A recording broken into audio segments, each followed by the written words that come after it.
So good morning, everyone. Welcome. This is Ramola D from Ramola D Reports, and I'm very happy to be here this morning with Galina Codina, who is the founder and president of the Organization of Mind Control Victims from Psychotronic Weapons in Canada. And she's a wonderful human rights advocate and activist. And we're here today to open a new panel, a series that we hope to continue, titled Invasive Neurotech, True Neuroethics. So welcome, Galina. So glad you could join me this morning. Welcome. Very nice to see and hear you. Unfortunately, connection is very unstable, but I hope that we will be able to communicate somehow. You know, as usual, any serious conversation and connection is bad or very bad. I know that unfortunately seems to be the case. It's really sad. But here we are, and we are going to plow ahead. And our topic, as we mentioned today, is just invasive neurotech. As many people may know, people around the world have been reporting for quite a long time that they are being wrongfully targeted with neurotechnology, remote access, human control, weaponry, and neurotechnology. That indeed we learned today has been developed by the military and by intelligence agencies over a long period of time. So the people who are reporting this always report it as highly invasive, intrusive. It's non-consensual to start with. These are all covert operations, and very painful as well.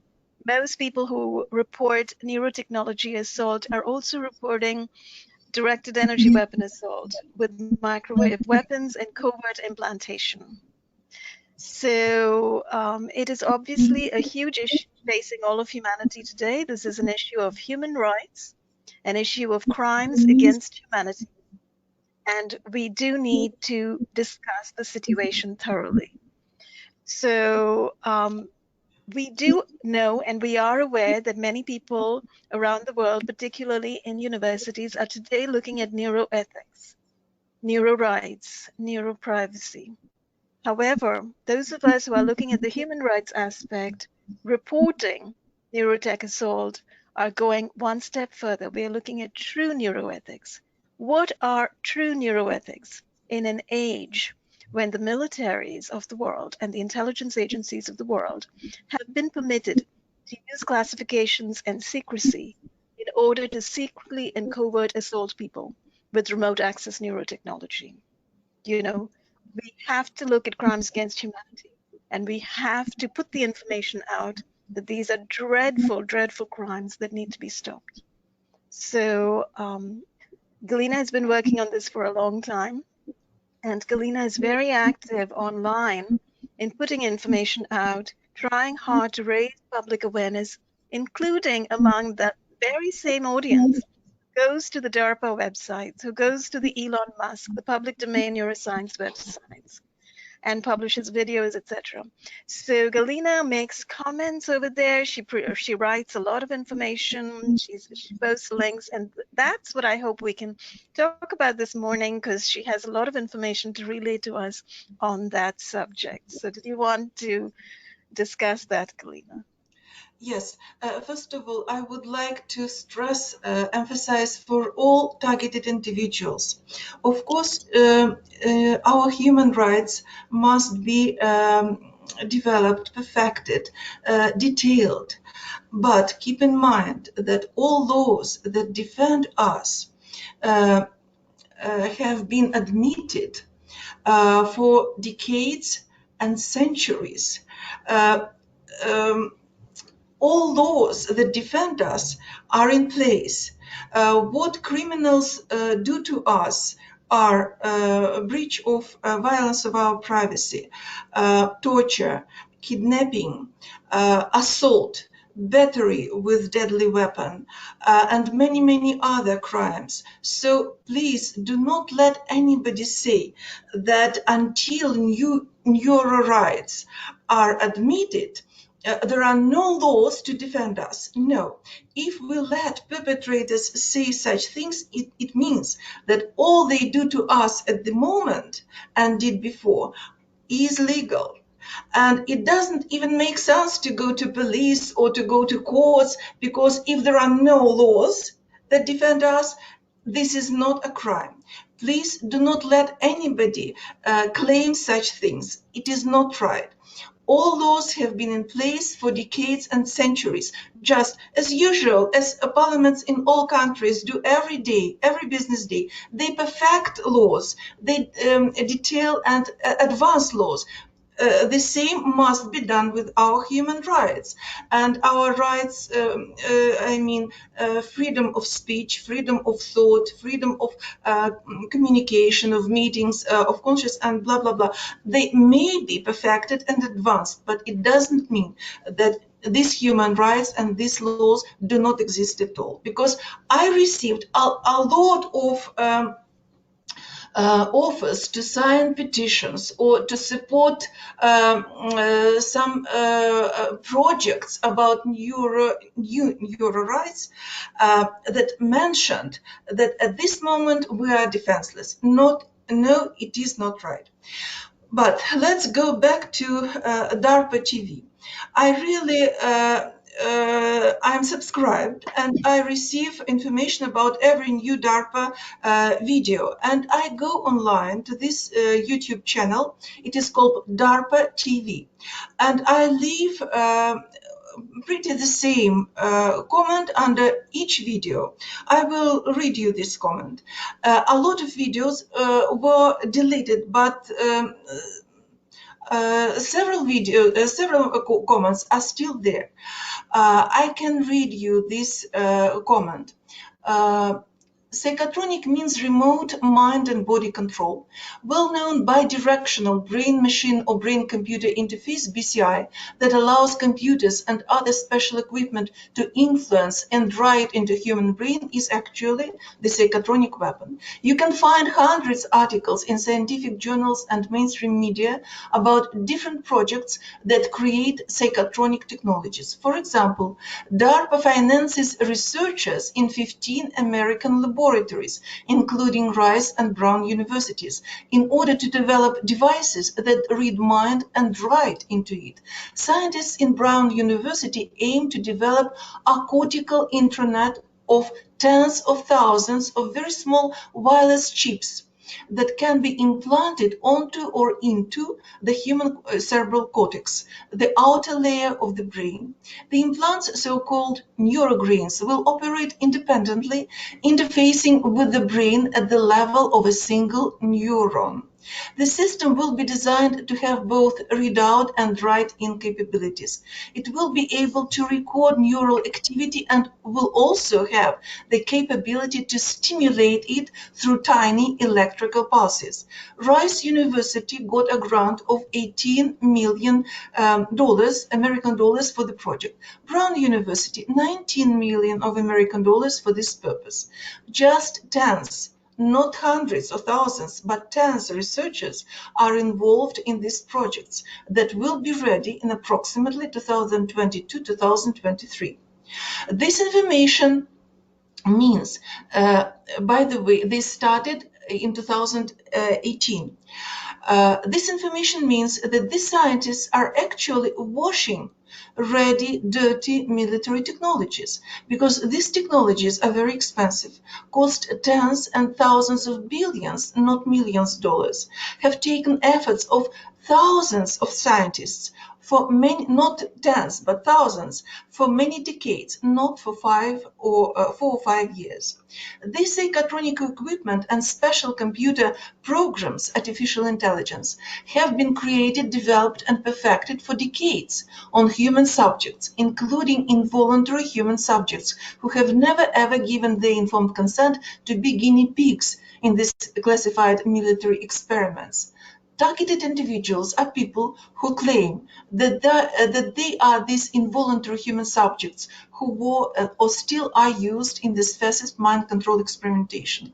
Canadian, American, and other governments try to convince that they stopped these mind control experiments on involuntary human subjects years ago, but it is hard to believe governments that have long history of criminal classified experimentation on human beings without their informed consent and reject testimonies of thousands and thousands of innocent civilian people, targeted individuals, used against their will by criminals to create, debug, test, and perfect psychotronic weapons. Are DARPA and other government institutions in Canada and USA going to stop the fascist, heinous experiments on involuntary human subjects and compensate their suffering, losses, and damage? You can go online and see that, of course, many people who watch these videos on DARPA TV, they claim that I am like a psycho or a schizophrenic, something like that.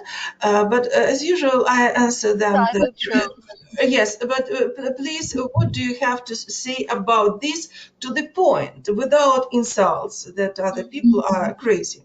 Just to the point. But many people, even those who watch DARPA TV, many people leave comments for us. They actually have empathy, sympathy for oppressed, targeted individuals. And this is very precious. This is very interesting that even people who have this special interest for DARPA project, they support us and they know that this is true. So I would like to, yes, this is about DARPA TV. So I encourage everybody, please go there and support my comments. All targeted individuals, do not miss this opportunity. But at this moment, I would like to talk a little bit more about transferring this military technology to civilian company. And I would like to read an excerpt from an article that was posted in November 2018 on theatlantic.com. First, this article appeared in November 2018 print edition with the headline, "The Pentagon wants to weaponize the brain. What could go wrong?" And after that, they posted this article online with the head, "The Pentagon's Push to Program Soldiers' Brains" by Michael Joseph Gross. So the last part of this article is called Gold Rush. You may find this article on website organizationofmindcontrolvictims.com. So a small excerpt. Over time, DARPA has become something of a farm team for Silicon Valley. Regina Dugan, who was appointed DARPA director by President Barack Obama, went on to head Google's Advanced Technology and Projects Group. And other former DARPA officials went to work for her there. She then led R&D for the analogous group at Facebook called Building 8. She has since left Facebook. DARPA's neurotechnology research has been affected in recent years by corporate poaching.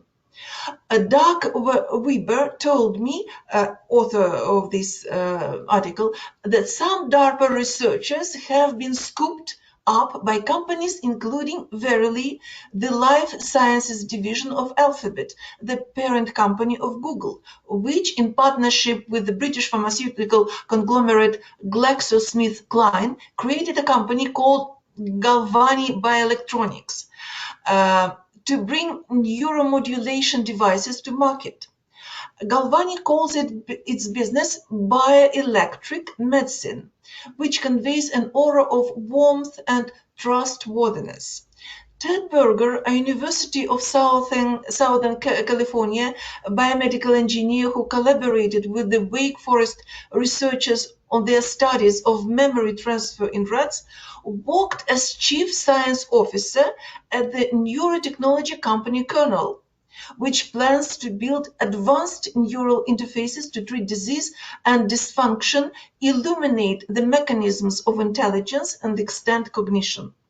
Elon Musk has courted DARPA researchers to join his company Neuralink, which is said to be developing an interface known as Neurolace. Facebook Building 8 is working on a neural interface too. In 2017, Regina Dugan said that 60 engineers were at work on a system with the goal of allowing users to type 100 words a minute directly from your brain. Jeff Ling is on Building 8's advisory board. So all these names, all these people, all these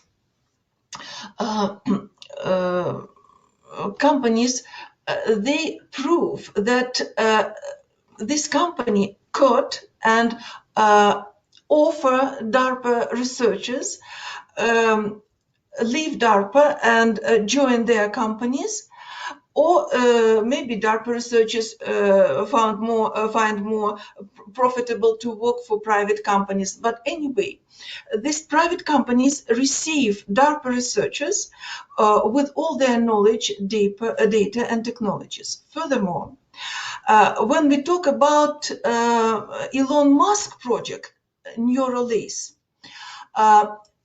there was information, very interesting information posted online that actually this robot that drills holes in human skulls and inserts these strings into human brain was developed by DARPA and transferred to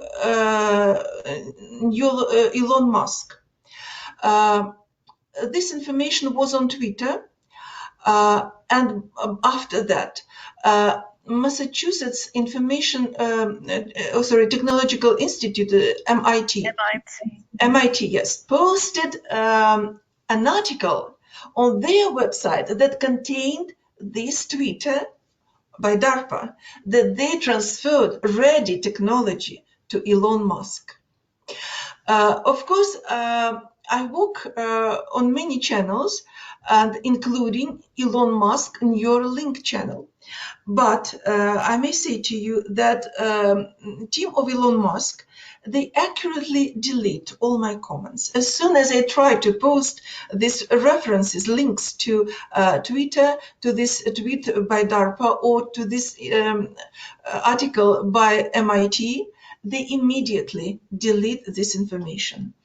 All my comments are deleted. So I encourage all targeted individuals, please do not miss this opportunity. Go to Elon Musk channel, it is called Neuralink, and leave there your comments. We do not talk how these technologies may be used for benefits of people in future. We do not talk about this. We do not know how this technology will be used, but we talk about how this technology was created, tested, debugged, and perfected, that it was perfected on involuntary human subjects, on many human subjects, including involuntary human subjects who never given their informed consent. So please join me in this effort to bring truth to people, to let them know. So this is about Elon Musk project. But what I want to talk about today is projects that are started by targeted individuals, or so-called targeted individuals in our community. Can I share screen briefly so people know for sure where to go? Here it is. Do you see it? Yes. And by the way, I left a lot of comments under this last video working on the Neuralink robot. I left there tens of them. I don't know, 40, 50, maybe more. All of them were deleted. Okay. Galina, I did not hear that at all, unfortunately, because of, our connection and the fact that my audio is being emasculated every now and then, it appears. So did you name the video under which you left that comment? Yes, the last video working on the Neuralink robot. I went, watched this video This and one. left, Okay, brilliant.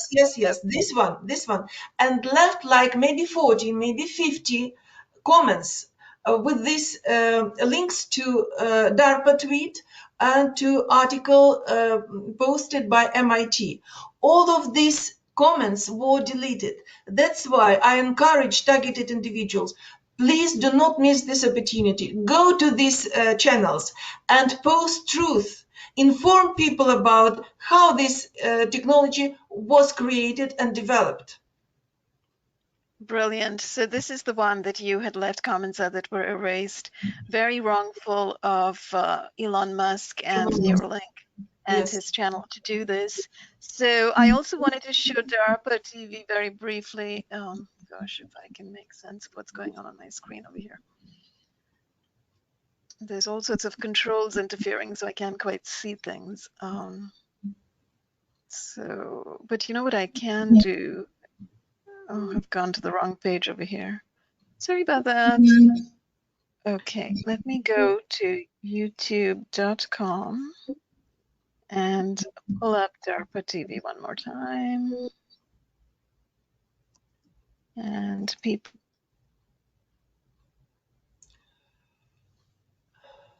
because it's got can check it out. You know, it's a very interesting channel. Obviously, a lot of disclosure on what DARPA is doing currently that they're willing to speak about openly, while ignoring the fact that they've spent more than 7 decades wrongfully experimenting on people's brains. Yes. Go to So videos. here are some Yes. of their. No. Go to tab videos, open videos.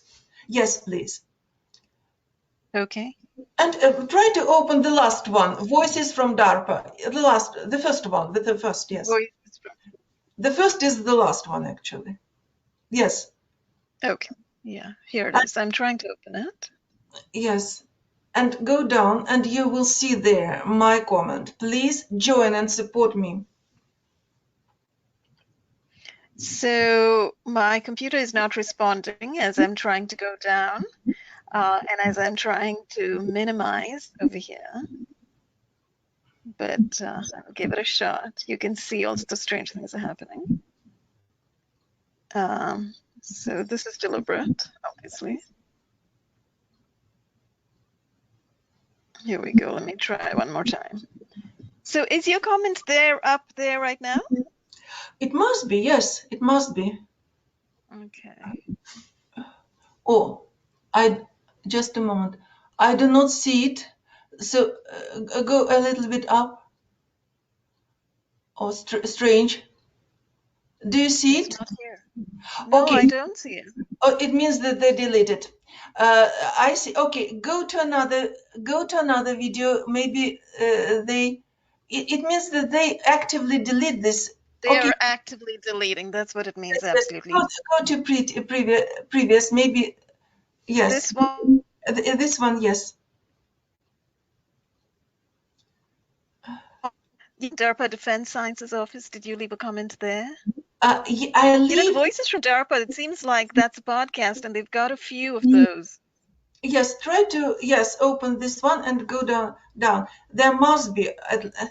I leave under each video. The point is that they delete my.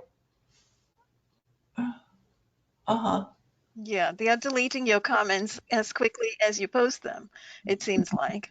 So that is outrageous. So when DARPA does that, it's actually evidence. You know what you should do, Galina? When you leave a comment, immediately take a screenshot of it, because that is evidence that you left a comment, you see? And then when they delete it, send me the screenshots and I will write an article and publish this information immediately. Yes, because when I open this video, my comments are still there because they are kept saved in my cache. That's why I still see them. That's why I can do these screenshots and send them to you. Yes, but please, guys, do not miss this opportunity. Go to these channels, DARPA TV and Neurolink, and post truth about how these technologies were created, developed, debugged, and tested. Okay, please do it. Yes, absolutely. So I'll try to stop sharing screen at this point.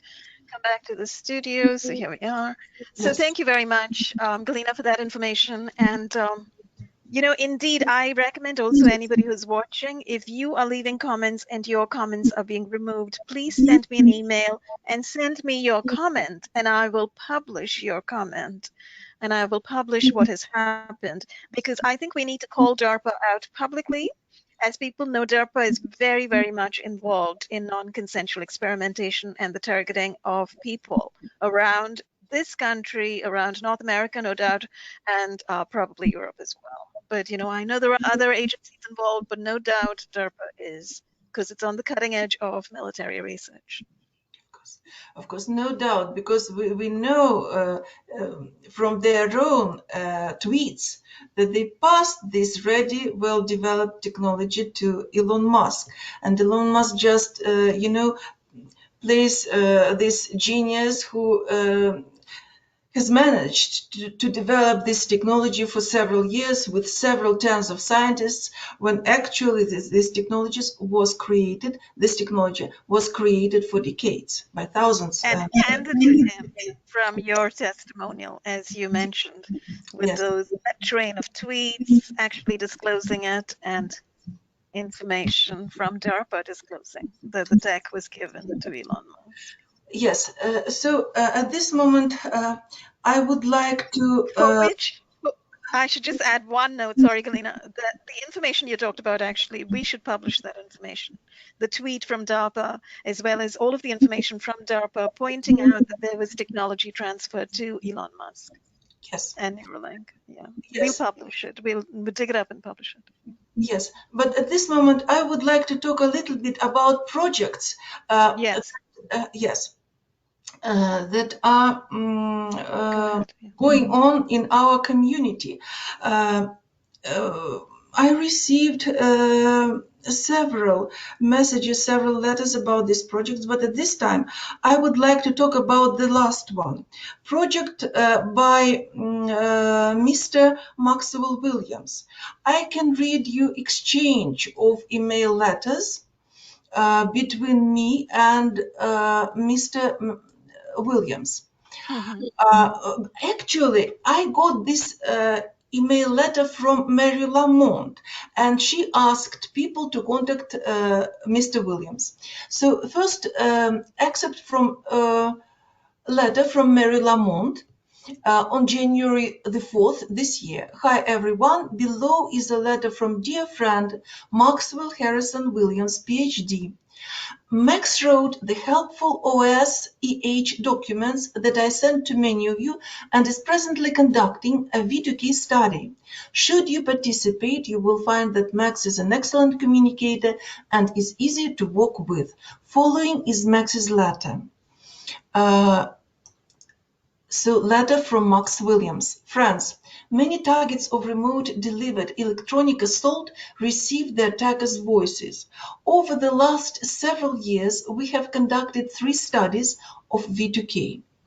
The intention was not to try to determine the technology behind V2K, but instead to compare what the attackers said in their monologues and how they said it. The objective was to see whether there were any commonalities of comments among the attackers.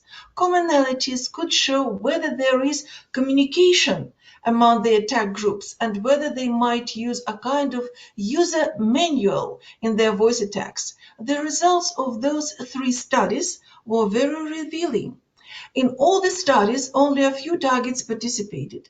If we can get together enough V2K hearing targets, I would like to make another study of the content of the V2K. If there are those on the list who have not participated in a previous study, would you be interested in participating? I ask the targets who are on larger lists than this one to query the addresses on their other lists also to see whether there is interest. So I would like to stress that this is not something private. It was asked to spread the word. We would need at least 10 participants, hopefully up to 20, to make the study more valid. Could we indicate any interest by, say, the end of January? Thanks much. Contact Maxwell Harrison Williams and his email mindovermonster2020@yahoo.com. Okay, I received this letter on the 4th of January. This is not the, but this is last letter from me, because I sent him several letters during 4th, 5th, 6th, and 7th. And the last one letter that I sent to him: Hi Maxwell, I understand that you cannot explain the technology behind V2K. But you are able to record and decipher V2K. It means that you can testify that V2K exists, there is equipment able to record it, and that particular people are victims of V2K attacks upon them. You, as a social scientist, are able to provide victims with such reports and affidavits, without technicalities of V2K, of course. As I understand, you are not going to provide participants with proofs that they are victims of V2K. Sincerely, Galina. And his last response was, no, that is not the purpose of the study. The way that the result is used will be up to the reader. Regards, Max. Of course, when I receive such letters, I cannot keep them and hide them. I spread the word, but I send a letter with my own opinion regarding this project. You know, when somebody witnesses a crime but doesn't want to report about it, this is a crime. Not reporting a crime is a crime itself. In this situation, Mr. Maxwell would like to conduct a research, record these voices to skull, decipher them, but he doesn't want to provide victims of psychotronic attacks with reports, with proof that they are victims, in order to use these proofs in police, in courts, anywhere. So he actually is not reporting a crime, which is a crime itself. That's why, in my opinion, this is another one data collection project, actually exploitation of targeted individuals who hope that Mr. Maxwell and his colleagues will be able to help him. No, it's not true. They're not going to do it. That's why think twice before you take part in such a project. This is my opinion regarding this work of Mr. Maxwell Williams. Good cautionary advice, generally speaking. I mean, as you know, Galina, and as I know, as we've both been aware, and many of us are aware, those who are targeted are heavily infiltrated. And there are all sorts of infiltrators working in our midst, engaging in data collection, engaging in behavior modification, behavior analysis, gatekeeping, censure, you name it, censorship, etc. So it behooves everybody to walk very carefully in this space, be very vigilant, to examine every such request for data very carefully and thoughtfully and meticulously, and come to their own judgments and discernments in terms of what is going on, whether there is a possible intelligence connection or a military connection, which is certainly the case in many people's profiles, the infiltrator profiles in our midst, and make their own decisions. So I think the information that you are sharing today is very important, and your cautions and your analyses are very important. Yes. Very helpful. Yes, the main thing when you engage in such projects, the main thing and the main question to scientists or people who conduct these projects, are you going to provide us with proofs of these electromagnetic effects upon us? Are you going to sign affidavits for police or for court cases? If they are going and they provide, they are true scientists, honest scientists who are on your side, But if they are not going, they actually witness crimes, but they do not want to report about these crimes. They are criminals themselves. Just keep in mind. Of course, decision Absolutely. will be yours. Yes, decision I will think be yours. all infiltration is criminal because those who infiltrate stop targets from reporting their crimes and from, raising public awareness. Oh, yes, yes, yes. Of course, there are many kinds of agents provocateurs and infiltrators, and we actually spend hours and days and maybe months fighting with them, exposing them to our community, to warn people, please be very cautious when you talk and contact these people. Like if Ramola doesn't mind, I can mention like Karen Stewart or Julian McKinney or Catherine Horton. Catherine Horton is under question mark because there may be something else involved, and if we hear anything about her health in future, maybe we will change our attitude towards all that happened before. But at this moment, no, her behavior is behavior of an infiltrator. I cannot say anything but this, and many other people. So we try to warn you, be cautious when you contact these people. Okay.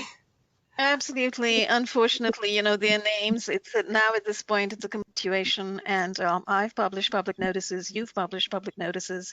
Oh, yes. The named people have attacked both of us quite intensively and wasted our time, as you point out, Galina, which apparently was their intention, right? To waste our time, to slow us down, to keep us from examining the subject matter closely and publishing awareness of it much earlier. So we've spent, but I think looking back on it, I think it's very much a part of COINTELPRO. This is exactly how the intelligence agencies operate. They infiltrate groups of people who are striving to publish awareness, public awareness of crimes, and they try to stop that exposure because the crimes are theirs. These are the crimes of the intelligence agencies and crimes of the military Of course. divisions. Of course. So, they're trying very hard to stop it. Yes, and they infiltrate a very, how to say, very crudely, like Karen Yes. Stewart posted that actually Ramola provided them with my information and directed Karen Stewart and her puppet, Sherry Guarneri, to me. So you should blame Ramola. And the question is, the point is not that Ramola provided somebody with my information. I'm like a public person. My information is online, and I invite people to email me. Please do it if you are a victim of these technologies. The point is how they misused this information and misused it in order to start attacks upon me. And still they both publish all the same lies, absolutely brazen, shameless lies and slander about me, about other people. They still attack us. Their language is something extremely heinous and horrible. They use racist insults, like call Ramola Dalit, it means untouchable in English. And me, sorry, but it is public, Stuart called me Slavic, slut and grifter. Amy is something like, I don't want to remind, but pretty the same. So she is absolutely outrageous, racist, obsessive predator, and shameless liar and slanderer. That's how they misused information that was provided by Ramola to them in order to contact me and find me. But I would like to say that we lost a lot of time struggling, and at this moment, maybe the best tactics and strategy and tactics is ignore them, forget about them. leave them alone, expel them from our community, and forget about them. I This think is we've been leaving great advice. I think we've been leaving them alone for years at this point. It's yes, they who've been attacking and publishing lies about us, necessitating the need to put the truth out. And I think that's what we've been doing for a long time. It's absolutely absurd what's been going on. And as people may know, just last night I published a new article clearing Galina's name because once again Karen has posted lies about Galina and Sherry. So Galina has sent me the emails of her first encounter with Sherry, and I don't know how it all transpired. I have to go back and I don't even know if I have the email from way back, Alina, but I do recall that I've covered your story, I've covered Sherry's story, and Sherry asked me to put in touch with you, and I'm no doubt I introduced you both an email. I do this for many people. It's a kind of a connective activity that all journalists do when there is mutual interest, you see, and there is commonality, and there was, and Sherry was glad and wanting to be in touch with you. And that is how the entire connection with you began between Sherry and you. It's very unfortunate what happened and that she misunderstood what you said. As you noted, when I went back and looked at the emails, it was very clear to me, and this is what I wrote in my article yesterday. I'll post the link below this video, is that it was Sherry who made the first jump in misreading. She made a jump in conclusion, a misunderstanding in reading, and presumed that you were asking for her private medical records, which you absolutely were not. There is nothing in your emails to suggest that, and that needed to be clarified by me because, in a sense, I was drawn into it by putting you both together. So, you know, as far as that goes, I'm happy to say publicly that absolutely, it's very unfortunate, but Sherry made a misinterpretation and a misreading, and subsequently and makes false claims. Highly regrettable. And I tried to smooth it over, as you know, with both of you. It didn't quite work. And I've published about this earlier, but this is the bottom line. I've looked at the emails, and the emails show that Galina did not ask for Sherry's private medical records, as she has claimed to everybody publicly now at this point in time. yes. So I Ramola, just wanted to say that. I provided everybody. It seems to me that everybody in our community would exchange of our letters. How it started, what I requested. I That's right. requested data. I mean names and email addresses of her doctors who allegedly provided her with proofs of electromagnetic effects upon her. And I wrote when and if it is possible, because it will be very, very interesting and important information for other targeted individuals. And that was your intention, wasn't it? And let's clarify that. You asked Yes, for that information in order to provide it to other victims. yes, yes. And I wrote, when and if it is possible, provide me with requisites of these experts. Um, and Right. all of a sudden, she answered me, you demand my medical records in full disclosure, something like that, my full medical records. I explained to her after that, never. I do not need your medical records and I do not need your medical problems. I have my own, trust me. And just what I need this information to provide other targeted individuals. That's it. But just your doctors and their email addresses, nothing more, or phone numbers, nothing more. I do not need your medical. I explained to her like 10 times. You explained to her.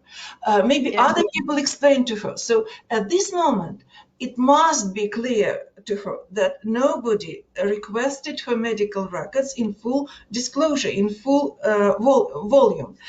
And still, she continues to spread these lies. So, in my opinion, this is not just misreading or misunderstanding.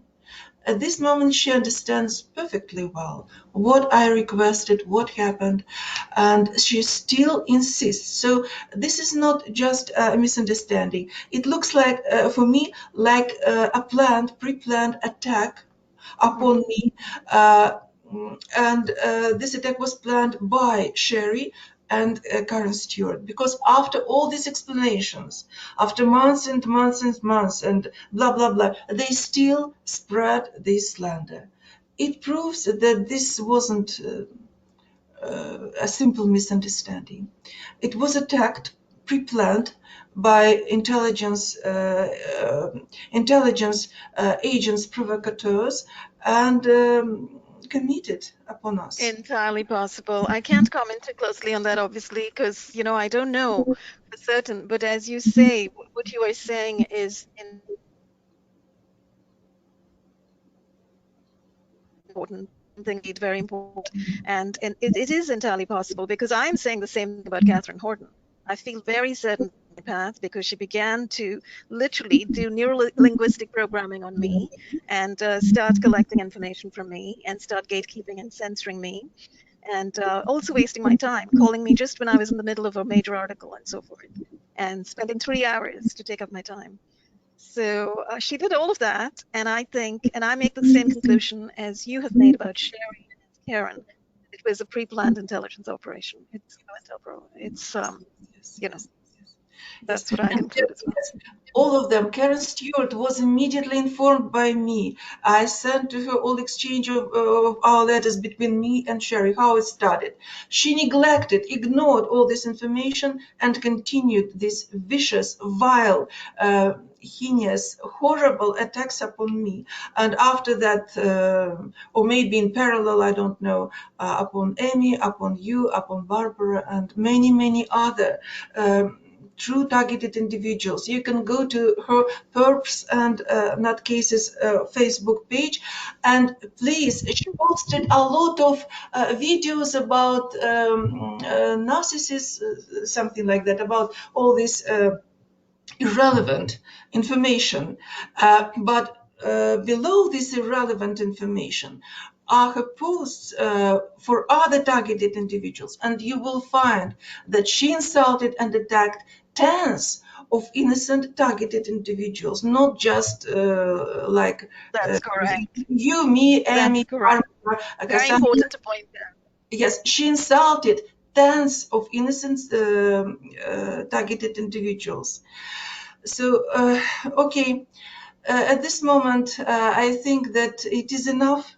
I should. It seems to me that we must stop responding to all these vile comments and posts that are published by Stewart or Sherry Guarneri or Julian McKinney. We should expel and ignore these agents from, or they will still suck our energy, our time, and waste them. So, Absolutely. yes, I kindly ask all targeted individuals, please, And I do. Very the good point. Totally agree. And that's something that, as I yes, do not miss this we opportunity. have a very bad network connection over here. Lots of audio hacking. Sorry, yes, I do not hear you. That's why I continue to talk. I invite all targeted individuals. Please go online. Please join my efforts. Please leave your comments. This is very, very important. Spread the word among people. Spread truth. How these technologies were developed, debugged, and tested on us, innocent targeted individuals who never ever given their informed consent to be guinea pigs. Okay, thank you. Absolutely. Very, very important information. Thank you so much, Galina. And, that's all part of the whole world of TI activism and bringing this information forward, which is being thwarted, which brings us back to the subject of our panel as we bring this conversation to a close. The subject of our panel is invasive neurotech, true neuroethics. And so our intention as activists, as human rights advocates, is to put the information out about neurotechnology attacks on people and the need for true neuroethics, which means the publication and the full exposure of these crimes against humanity by all those, and the recognition of these crimes against humanity in universities and in research institutions who are now conducting neuro rights initiatives and growing up digital neuro rights, having neuroethics conferences, etc. Those people have got to recognize those who are targeted, who've been and dismissed as mentally ill, when in actuality what they are reporting is covert neurotechnology assault by the military agencies, the intelligence agencies, and by universities. So for true neuroethics to move forward, there has to be a full recognition of these crimes and atrocities against humanity. That's That right. is that is our purpose in doing these panels. So, Galina, if you have any last words to say, perhaps now is the time, and then we'll close the show. Just I wish all the best to all of you. Thank you for your support. Thank you for your tireless work, Ramola, Amy, Derek Robinson. We work together in Ikator, Melanie, Harold, Jacqueline, and other activists. Thank you for your tireless work. I hope that we will work together in future. Um, and thanks to all targeted individuals for their support. That's it. Wonderful. Thank you. Thank you, Galina. Thank you, everybody, for watching. Best wishes to all, and we'll see you again very soon. Thanks for now. Bye for now.